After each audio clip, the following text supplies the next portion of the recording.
पितृदेवो भव। आज हम पितरों के उद्धार की कथा कहने जा रहे हैं, सो ध्यान पूर्वक सुनिए। शास्त्र अनुसार पितरों का स्थान भगवान के समान पूजनीय व सर्वश्रेष्ठ है। बड़ों के मत के अनुसार पितृदोष लगे मनुष्य की पूजा भगवान भी स्वीकार नहीं करते। शास्त्र अनुसार पितृदोष दो प्रकार के लगते हैं। एक पितृदोष जन्म के साथ हमारे प्राप्त कर्मों के अनुसार लगता है और दूसरा पितृदोष जन्म के बाद किए कर्मों के अनुसार लगता है। उदाहरण के तौर पर माता पिता की बद्दुआ, जहर खाकर मरना, अकस्मात किसी की दुर्घटना में मृत्यु हो जानी, अधर्म के मार्ग पर चलकर अधर्म युक्त कार्य करने से पितृदोष लगता है। पितृदोष हमें लगा है या नहीं, ये जानने के लिए किसी पंडित जी के पास जाने की जरूरत नहीं। हमारे घर की स्थिति हमें पितृदोष होने का संकेत देती है। पितृदोष होने से हमारी व्यापार, परिवार की उन्नति रुक जाती है। घर में धर्म कर्म कार्य होना कम हो जाता है।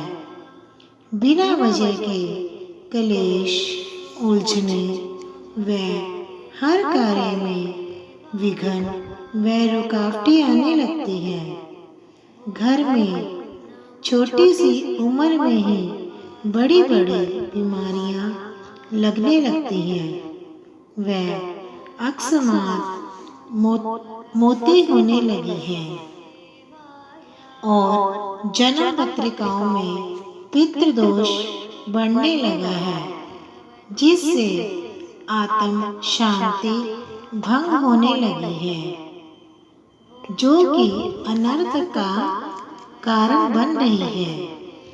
क्योंकि परिवर्तन व समय के अभाव के कारण लोग शास्त्रों में लिखी बातें को नहीं मान रहे। मृतक व्यक्ति जो अपने परिवार के लिए दिन रात कोलों के बैल की तरह निरंतर कार्य करता रहता है, अपने परिवार के सुख आराम के लिए बंगला, गाड़ियाँ, अनगिनत बैंक बैलेंस बाकी समर्थानुसार छोड़कर जाता है। हम उनके लिए उनके पार्थिव शरीर से भी अपने संस्कार नहीं निभा पा रहे। हम 13 दिनों का संस्कार 4 दिनों में निपटा लेते हैं, जो कि आने वाली पीढ़ियों के लिए बहुत घातक सिद्ध होगा। हमारे घर का प्रिय व्यक्ति ही भूत प्रेत की योनियों में भटकते हैं। वह घर व समाज में अनर्थ फैलाते हैं। इस बात का प्रमाण आप खुद आत्मचिंतन द्वारा कर सकते हैं। जो मृतक व्यक्ति किसी का बेटा, बाप, दोस्त, माँ, पुत्र, पत्नी आदि रिश्ते निभाता हुआ अपने परिवार का पालन पोषण करता है, हम उनके लिए क्या कर रहे हैं? जो लोग शास्त्र सम्मत बातों को मजाक में लेते हैं, वह एक क्षण के लिए अपनी मौत को सामने रखकर स्वयं से सवाल जवाब करें। देव कृपा से आपको सही दिशा व उत्तर मिलेगा, जिसे अपनाकर हम अपना लोक व परलोक दोनों सुधारेंगे। चलिए अब हम श्राद्ध का अर्थ जानते हैं। श्राद्ध का दूसरा नाम श्रद्धा है। पितरों के निमित्त किया दिल से दान श्रद्धा वह श्राद्ध कहलाता है। पितृपक्ष में किया श्रद्धा का फल माता पिता दोनों की 3-3 पीढ़ियों तक सीधा पहुंचता है। पितरों को किया दान महादान कहलाता है। श्राद्ध कर्म हम घर पर गया जी, पुष्कर, हरिद्वार, काशी, कुरुक्षेत्र, त्र्यंबकम धाम, बद्रीनाथ आदि तीर्थ स्थलों में जहाँ गंगा मैया का किनारा हो, विष्णु जी के किसी भी रूप का मंदिर हो, पास में पीपल का वृक्ष हो, वहाँ पर हम आसन पर शालिग्राम रख तुलसी पत्र चढ़ाकर पूजा के बाद उन्हें जल विसर्जन कर पितरों को मोक्ष प्रदान करा सकते हैं। ये उपाय महाउपाय कहलाता है।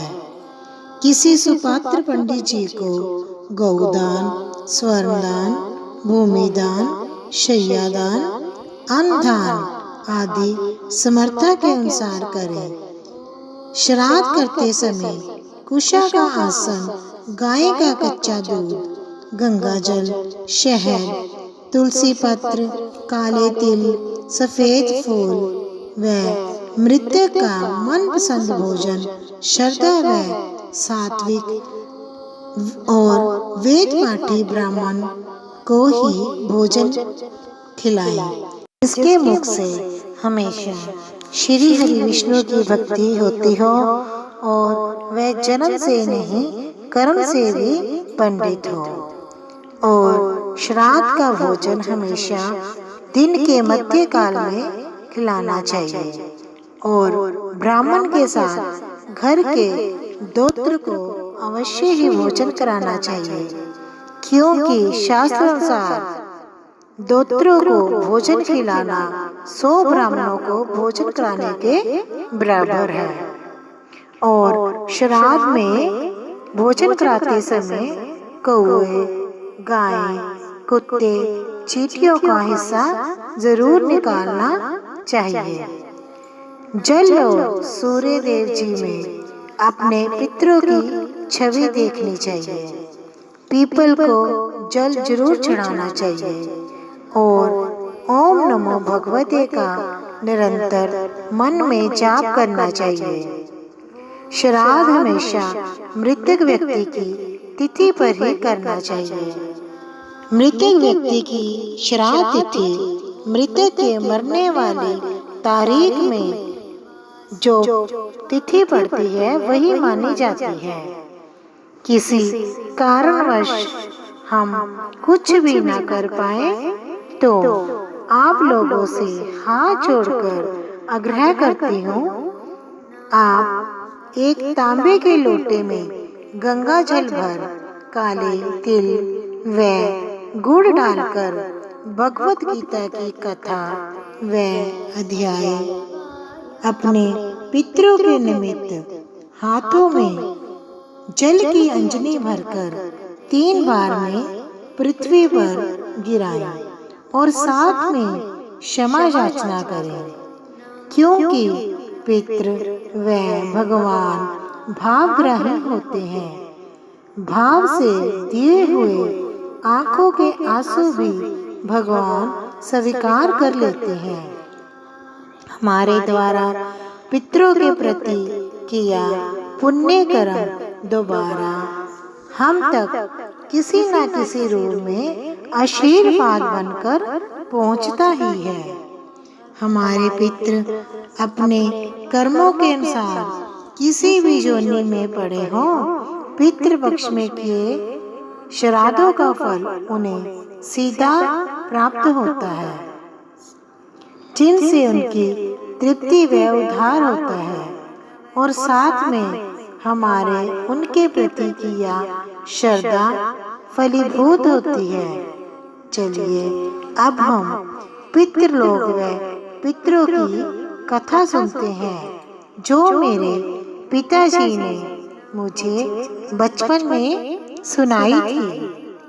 मेरे पिताजी का देहांत मेरे 14 वर्ष की आयु में ही हो गया था। बचपन में पिताजी से तारों की छांव में मुझे कोई ना कोई कहानी व कथा सुनकर नींद आती थी। इसीलिए मेरे पिताजी मुझे हर दिन कोई ना कोई कहानी व कथा जरूर सुनाते थे। परंतु दुर्भाग्यवश मेरे पिताजी बचपन में ही हमें छोड़कर चले गए।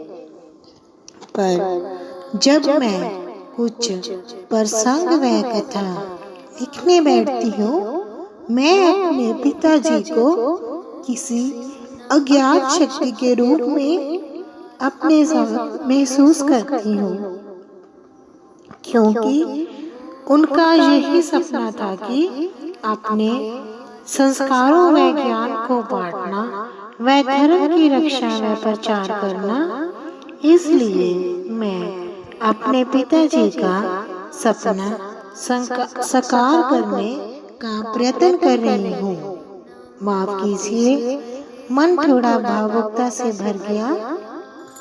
चलिए अब हम पितरों को श्रद्धांजलि देते हैं।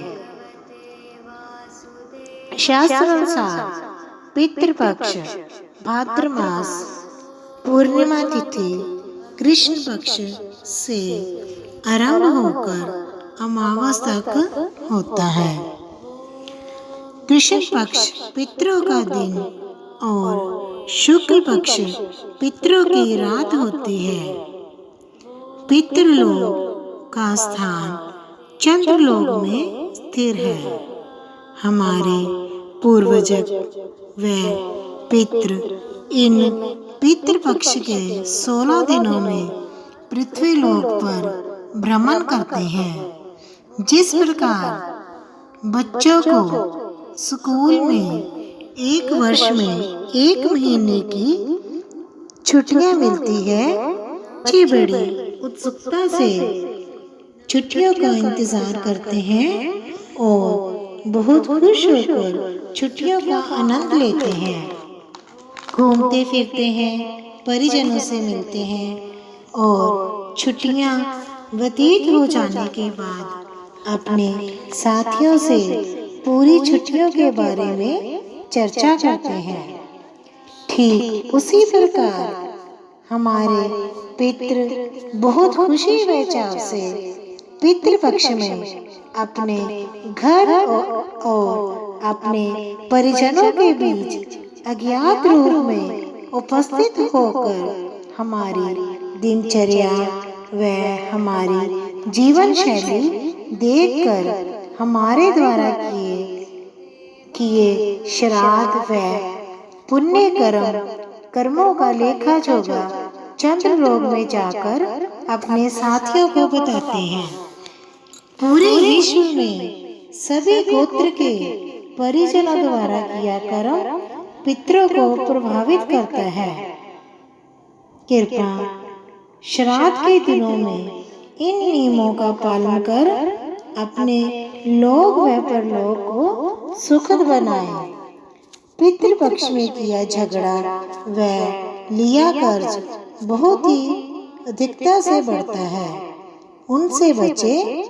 श्राद्ध कर्म करके सिर धोना, कपड़े धोना, नाखून काटना मना है। पितृपक्ष में सभी शुभ कार्य भी वर्जित माने गए हैं। धन्यवाद।